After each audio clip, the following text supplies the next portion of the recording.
자, 한번 따라합니다. 믿음을 켜면 슬픔이 꺼집니다. 믿음을 켜면 슬픔이 꺼집니다. 이렇게 한번 따라하겠습니다. 믿음 온, 슬픔 오프. 여러분, 우리가 스위치 있죠? 이렇게 이제 불을 켤 때에도 여러분 온 오프 하는 것처럼 믿음을 켜면 슬픔이 꺼지는 거예요. 그런 은혜가 있기를 주님의 이름으로 축복합니다. 자, 미국 워싱턴 의과대학의 토마스 홈즈 박사팀은 개인의 스트레스 지수를 객관적으로 평가하기 위해서 스트레스 측정 정도를 개발했습니다. 즉, 미국인들을 대상으로 일상생활에서 겪게 되는 사건들의 스트레스 정도를 조사해서 43개의 항목의 순위표를 만들었어요. 43개. 그중 상위 10위까지만 열거하면 다음과 같습니다. 1위는 어디냐? 무엇이냐? 바로 배우자의 죽음이었어요. 배우자의 죽음이다. 잘 여러분 보이는지 모르겠지만 배우자의 죽음입니다. 근데 이때 스트레스 정도를 100으로 보았을 때 2위는 이혼으로 스트레스가 73이래요. 굉장히 여러분 큰 차이가 있죠? 그리고 3위는 별거로 65점. 그리고 4위는 가족의 죽음으로 63. 5위는 교도소 수감으로 63. 6위는 질병으로 53. 7위는 결혼으로 50. 결혼이 여러분 마냥 좋은 것만은 아닌가 봐요. 스트레스를 받는데요. 8위는 직장 해고로 47. 9위는 별거 후 재결합으로 45. 10위는 정년퇴직으로 45라고 합니다. 여러분, 배우자의 죽음이 바로 1위예요. 1위. 미국인들이 그렇게 느끼는 거예요. 우리는 보통 이 옥에 갇히는 거, 교도소에 수감된다 그러면요, 이게 제일 여러분 스트레스를 많이 받는 것처럼 느껴질 텐데 그게 아니다 봐요. 가족이 있으면 버틸 수 있다는 거예요. 한마디로. 즉, 위에 상위 10가지를 살펴보면 5가지가 배우자와 관련이 있고, 자신과 관련된 것이 3가지, 또 직장과 관련된 것이 2가지입니다. 즉, 미국인들, 현대인들에게 있어서 배우자를 포함한 가족, 직장이 얼마나 중요한 영향을 끼치는지에 대해서 이것은 보여주고 있는 것이죠. 이를 참고로 국내에서도 한국인의 정서와 사회 환경을 고려해서 스트레스 지수를 개발했는데요. 그중 상위 10가지를 살펴보면 다음과 같습니다.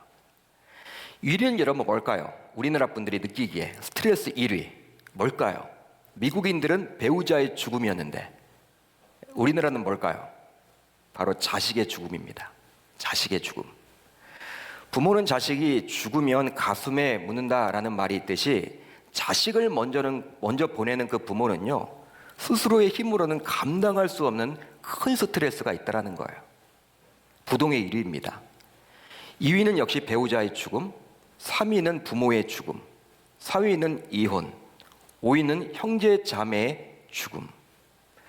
여러분, 이런 것들을 보면요, 우리 교회에서 장례가 있잖아요. 장례를 참 잘 챙겨야 되겠다. 이 부모님의 여러분 죽음이 바로 3위예요. 3위. 6위는 배우자의 외도, 7위는 별거 후 재결합. 별거했다가 여러분 재결합하는 것도 스트레스나 봐요. 8위는 부모 이혼 및 재혼, 9위는 별거, 10위는 해고 및 파면이라고 합니다. 미국의 스트레스 정도 순위와 좀 유사점을 가지고 있지만 한국인의 스트레스 정도는 좀 더 가족 중심적임을 알 수가 있는 것이죠. 가족 중심적이다. 이를 좀 더 분석해 보면요, 1위부터 10위까지 모두 인간 관계에서 오는 스트레스예요. 인간 관계에서 오는 스트레스. 그 가운데 1위부터 6위까지가 관계의 단절, 즉 헤어지는 겁니다. 따라서 살아가는 사람과의 관계에 손상이 가는 것이 가장 큰 스트레스라고 결론을 내릴 수가 있는 것이죠. 쉽게 말하면 관계의 단절은 사람을 병들게 하고 죽게 만듭니다. 이 관계가 여러분 얼마나 중요한지 몰라요. 관계가. 그렇습니다. 배우자의 죽음이나 자녀의 죽음이나 사랑하는 누군가의 죽음은 우리의 인생에서 겪게 되는 가장 큰 슬픔이라고 말할 수 있는 거예요. 사랑하는 누군가를 보낸다. 큰 슬픔이죠. 여러분, 오늘 본문을 보게 되면요, 회당장 야이로의 12살 된 어린 딸이 죽어가고 있었습니다. 이런 인생의 큰 위기를 만나게 된 회당장 야이로는 주님을 보고 그 발 아래에 엎드려서 자신의 딸을 살려달라고 간청을 하죠. 야이로를 설명하면서 성경은 회당장이라고 언급을 하고 있기 때문에 우리가 이 본문을 살펴보기 전에 회당이 과연 어떠한 곳인지에 대해서 알아야만 합니다. 회당장이 책임자로 있는 회당은 우선 유대 사회 속에서 수없이 많았습니다. 수없이 많았어요. 각 도시마다 있었습니다. 각 마을마다 있었어요.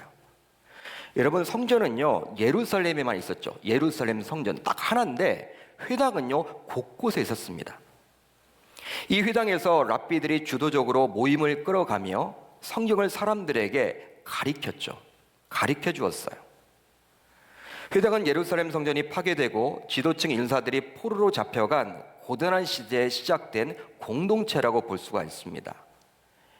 여러분, 이제 남유다가 바벨론에 의해서 파괴가 됐지 않습니까? 예루살렘 성전이 무너지고 많은 여러분 유다 사람들이 포로로 끌려갔잖아요. 바벨론에. 그때 여러분 생겨나게 된 게 바로 회당이었어요. 그러게 본래 회당은 예루살렘 성전을 중심으로 한 기득권 세력보다는 훨씬 민중적이고 개방적인 입장을 취했습니다. 여러분, 성전보다는 훨씬 문턱이 낮았죠. 그런데 그런 입장도 어느덧 사라지고 예수님 당시에는 회당도 그 성격이 많이 변질되어서요 권력을 추구하게 되는 거예요. 힘이 실리게 되는 거예요. 옛날 같지 않은 것이죠. 따라서 회당의 책임자인 회당장은 그 도시, 그 마을의 유지요 영향력을 가진 권력자라고 볼 수 있어요. 힘을 가지고 있는 거예요. 그런 회당장 야이로에게 12살 먹은 사랑한 딸이 있었습니다. 그런데 어느 날 그 딸이 시름시름 아프기 시작한 거예요.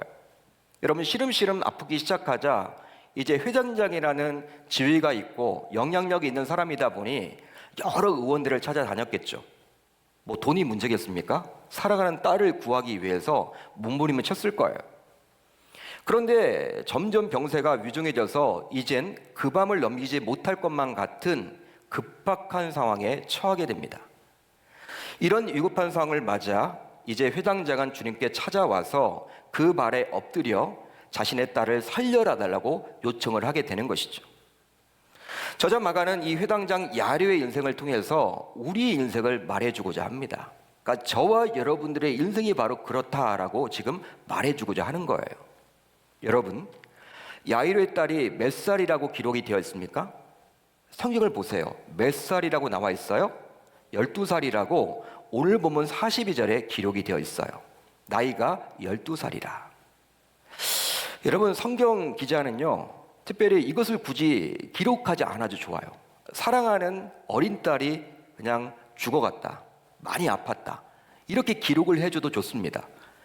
굳이 여러분 12살이라고 지금 기록을 해주고 있어요. 한편 오늘 우리가 살펴보지는 않겠지만 회당장 야이로의 딸 이야기 안에 혈루증을 앓고 있었던 여인이 등장을 하는데요, 얼마 동안 이 여인은 혈루증을 앓았을까요? 여러분, 몇 년 동안 혈루증을 앓았습니까? 12회를 앓았다라고 25절에 잘 기록이 되어 있죠. 12회를 혈루증으로 앓아온 한 여인이 있어. 성경은 이걸 또 기록하고 있습니다. 그렇다면 왜 예수님은 이들을 만나 주셨을까요? 여러분, 우리 기독교 신앙에는요 우연이 없습니다. 필연밖에 없어요. 여러분, 여러 무리가 있고 사람들이 있는데 예수님은 굳이 이들을 왜 만나 주셨을까요? 그 만남이 왜 성경에 기록되어 있을까요? 12이라는 숫자는요 하나님의 선민인 이스라엘 백성들에게 특별한 숫자였습니다. 구약에 나오는 이스라엘의 지파가 몇 개 지파였습니까? 12지파, 12개의 지파였고요. 신약에 나오는 예수님의 제자의 숫자는 몇 명이었습니까? 12제자였어요. 12이란 것은요 바로 하나님의 백성을 뜻하는 거예요. 하나님의 선민인 이스라엘 자손들에게는 굉장히 중요한 거예요. 따라서 이것은 하나님의 백성이요 하나님의 자녀가 처한 형편에 대해서 이야기를 해주고 있는 것이죠. 즉 예배를 드리고 있는 저와 여러분들의 인생을 말하고자 합니다. 그렇습니다. 오늘 본문에 나오는 인생에서 갑자기 마주치게 되는 일종의 고난은요 바로 저와 여러분들의 고난임을 성경은 지금 말해주고자 하는 것이죠. 회당장 야이로가 겪게 되었던 그 위기가 바로 저와 여러분들의 위기임을 성경은 지금 이야기해주고 있는 거예요. 여러분, 그것도 죽어가는 딸을 바라보는 아비의 감당할 수 없는 슬픔을 말해주고자 하는 것이죠. 여러분, 우리들 가운데 사망의 음침한 골짜기를 지나지 않는 사람들이 있을까요? 성도라고 하면요, 모두 다 여러분 항상 기쁨이 있고 행복합니까? 항상 여러분 충만함이 넘칩니까? 여러분, 고난 자체가 여러분 비켜갑니까? 예수 믿으면?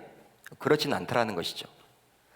우리들 모두 다 극한 고난을 이미 경험해 보았고, 또 남은 생애 동안도 또 다른 고난도 경험해 볼 거예요. 고난이 여러분 연속입니다. 만약에 여러분 예수 믿는 사람들에게는요, 이 고난 자체가 오지 않는다, 고난 자체가 빗나간다, 그러면요 예수 안 믿을 사람이 어디 있겠습니까? 다 교회 나오겠죠. 그러나 세상 사람들과 마찬가지로 저와 여러분들도 하나님을 믿지만, 예수님을 믿지만, 성령님을 믿지만, 신앙생활을 하지만 고난은 찾아온다라는 거예요. 목사님, 저는 고난이 없는데요, 저는 항상 행복합니다. 그렇게 말하는 분들이 있다면 여러분 감사한 일이죠. 그렇지만 그것이 언제까지 여러분 그렇게 된다라는 그런 보장은 없는 거예요. 우리가 죽을 때까지 고난 한번 당하지 않는다? 그런 인생은 없다라는 것이죠. 즉, 개인적인 차이는 있겠지만 이 땅을 살면서 나름대로 감당하기 힘든 고난을 겪어왔고, 또 앞으로도 겪게 될 것입니다. 그것이 오늘 본문에 나오는 회당장 야이로와 같은 자녀의 문제이든, 또 경제적인 문제이든, 관계의 문제이든, 건강의 문제이든, 영혼의 문제이든 간에 저와 여러분들은 이 땅을 살면서 종종 극한 고난에 직면하게 된다는 것이죠. 오늘 본문에 보게 되면 자녀의 문제잖아요. 자녀의 문제. 그러니까 사람마다 여러분 다 다르겠죠. 어떤 사람에게는 자녀의 문제가 있을 것이고, 어떤 사람에게는 재정의 문제가 있을 것이고, 어떤 사람에게는 건강의 문제가 있을 것이고, 어떤 사람에게는 관계의 문제가 있을 것이고, 다양하지만 고난은 다 있다라는 거예요. 일부 성도님들은요, 저에게 말씀하시기를, 목사님은 손에 물을 한 번도 안 묻힌 것처럼 이렇게 고상하게 보이나 봐요. 제가 그렇게 보이나 봐요. 목사님은 고생 한번 하는 것처럼 보여요. 막 그렇게 이야기를 해요. 여러분, 그렇게 보입니까? 제가 여러분 그래도 좀 이렇게 핸섬하게 보이고 하다 보니까 성도님들 가운데는 목사님은 정말 손에 물 하나 안 묻힌 것 같아요. 손이 얼마나 고운지 막 제 손을 이렇게 잡으시면서, 권사님들 가운데 그렇게 말하시는 분들이 있어요. 겉으로 비춰지는 것이 그리 보이니 그리 말씀하시는 거겠죠. 물론 사람마다 상대적이기에 누구의 고난이 더 크냐를 단순 비교할 수는 없지만, 분명한 것은 저도 여러 고난 속에서 다듬어져서 이 위치에 있지 않나, 지금 이 위치에 있지 않나, 저는 생각을 해보게 되었어요. 말씀을 준비하면서. 저에게 있어서 고난은요, 제가 겪었던 그 고난, 여러분들과 단순 비교는 할 수 없겠지만, 그 고난 이야기를 하면요, 오늘 특별히 설교가 끝나지 않을 거예요. 3박 4일은 제가 해야 될 거예요. 제가 지금까지 살아온 이야기를 다 드리면. 그렇지만 저에게 있어서 고난 여러 가지가 있겠지만, 대표적으로 저에게는 이 자녀의 문제가 있어요. 자녀의 문제. 첫째와 둘째가 참 많이 아팠습니다. 너무 많이 아팠어요. 지금은 많이 건강해졌지만 태어날 때부터 지병을 가지고 태어나서 대학병원에 수없이 많이 입원했습니다. 수없이 많이. 여러분, 아이를 들고 이 응급실에 여러분 얼마나 많이 뛰어다녔는지 몰라요. 특별히 첫째 아이는 태어나는 과정 속에서 폐혈증에 걸려가지고 신생아 집중 치료실에서 보름 이상 동안 사경을 헤맸습니다. 의사가 저한테 그런 얘기를 하더라고요. 오늘 밤을 넘기기 힘듭니다. 혹시 여러분 자녀들 병원에 입원했는데 오늘 밤을 넘기기 힘듭니다, 그런 얘기 들어보셨어요? 그것도 대학병원에서? 여러분, 미어지죠. 이건 어떻게 해야 돼? 감당이 안 돼요, 여러분. 기도도 잘 안 되더라고요. 내가 나 교육자인데 막 교회가 떠올라지고 성도님들이 축복해서 이 자녀를 낳았는데 이 폐혈증에 걸려가지고 생사를 오고 가고 있는 그 상황 속에서 오늘 밤을 넘기기 힘듭니다. 이런 얘기를 여러분 들으니 얼마나 여러분 가슴이 미어지겠습니까? 또 둘째 아이는 몇 년 전에 화상을 크게 입었어요. 너무 크게 입었어요.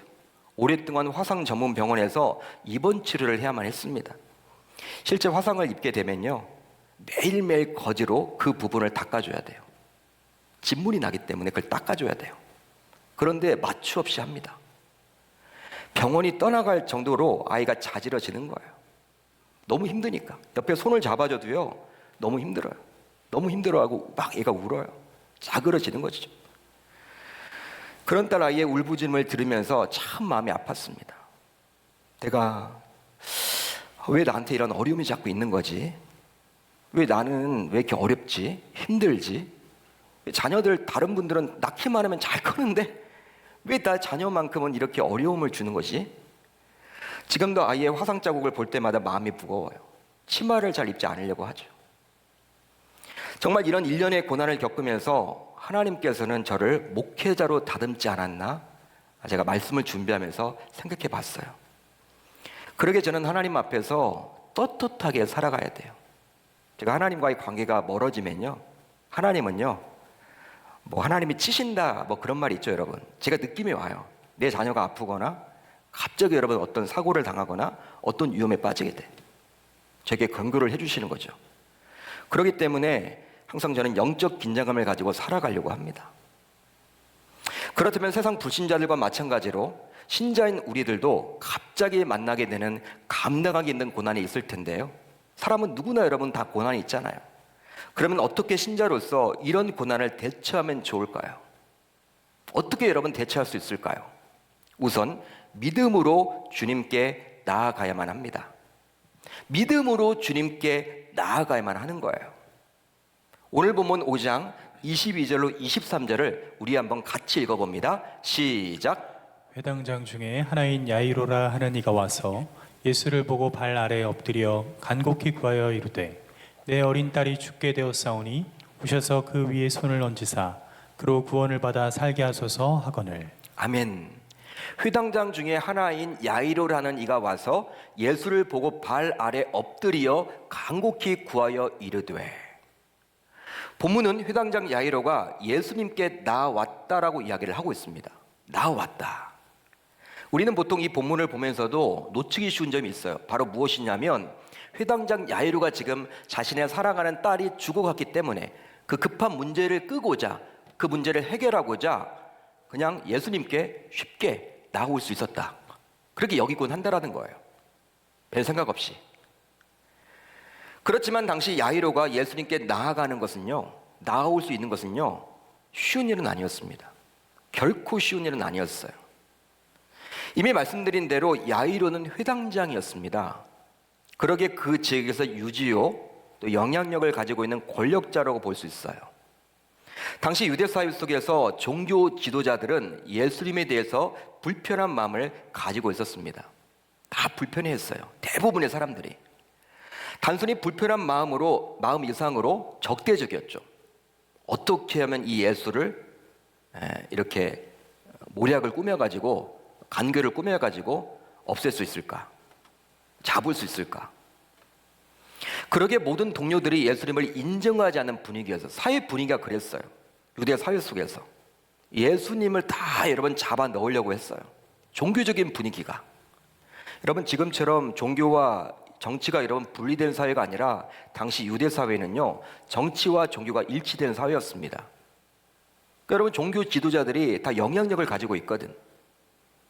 따라서 여러 무리가 보는 상황 속에서 예수님을 스스로 찾아와 엎드린다라는 것은 회당장 야이로의 입장에서는 결코 쉬운 일은 아니었어요. 쉬운 일은 아니었습니다. 심지어 오늘 본문 23절을 보면요, 간곡히 구하여라고 나옵니다. 간곡히 구했다라는 거예요. 이것을 통해서 회당장 야이로가 예수님께 엎드렸다는 것은 형식적으로 엎드린 것이 아니라 간곡히 구하고 있음을 알 수 있습니다. 그러기에 성경은 말하고 있지는 않지만 아마도 회당장 야이로는요, 예수님의 발치에 앉아서 수많은 시간 동안, 오랫동안 눈물을 흘리면서 간구했을 거예요. 여러분, 이런 회당장 야이로의 행동은 체면하고는 거리가 멉니다. 주님의 일하심은 우리의 상식, 우리의 이성적인 사고의 틀 안에 가둬놓을 수 없는 것이죠. 그렇습니다. 하나님은 일하실 때 우리 인간의 이성으로 이해가 되는 일하심이 있죠. 물론 있습니다. 우리가 여러분 성경을 볼 때도 이해되는 부분도 있지만 우리 주님께서 물 위를 건너셔거나 오병의 기적을 일으키시거나 각종 이적과 기사를 보일 때는요, 우리 인간의 여러분 이성으로는 전혀 이해되지 않는 방식으로 일을 하시잖아요. 그런 방식도 있음을 야이로는 인정을 했다라는 거예요. 근데 저와 여러분들도 그것을 인정하기를 우리 주님은 이 시간 기대하십니다. 따라서 우리들도 나의 방식 안에 주님을 가두어 놓는 것이 아니라 오늘 말씀에 나오는 야이로와 같이 주님만의 해결 방법을 믿을 수 있기를 주님의 이름으로 축복합니다. 주님만의 해결 방법이 있음을 저와 여러분들은 믿을 수 있어야 하는 것이죠. 이제 말씀을 정리하겠습니다. 결국 신자는 믿음으로 고난을 이겨내야만 합니다. 한번 따라합니다. 신자는 믿음으로 고난을 이겨내야만 합니다. 바로 회당장 야이로처럼 말이죠. 따라서 우리 계명교회 성도님들 모두 그의 믿음을 본받아야 할 줄 믿습니다. 그는 믿음으로 주님께 나아갔어요. 믿음으로 주님께 나아갔어요. 체면을 내려놓았습니다. 자존심을 내려놓았습니다. 믿음으로 나아갔어요. 쉽지 않죠. 하셔야 됩니다. 또 주님만의 해결 방법이 있음을 믿었어요. 주님을 자신의 사고의 틀 안에 가두지 않았습니다. 그분이 하시면 하시는 거예요. 우리들도 그런 믿음을 키게 된다면 우리 인생에서 만나게 되는 슬픔은 꺼지게 될 줄 저는 믿습니다. 야이로는요, 믿음을 켰어요. 믿음을 온 했더니 그에게 왔던 주위의 그 통곡 소리와 슬픔 소리와 장례를 준비하면서 여러분 아우성쳤던 그 주변 사람들의 그 슬픔이 어떻게 됐어요? 꺼지게 되었어요. 믿음을 켰더니 슬픔이 꺼진 거예요. 자, 다시 한번 따라합니다. 믿음을 켜면 슬픔이 꺼집니다.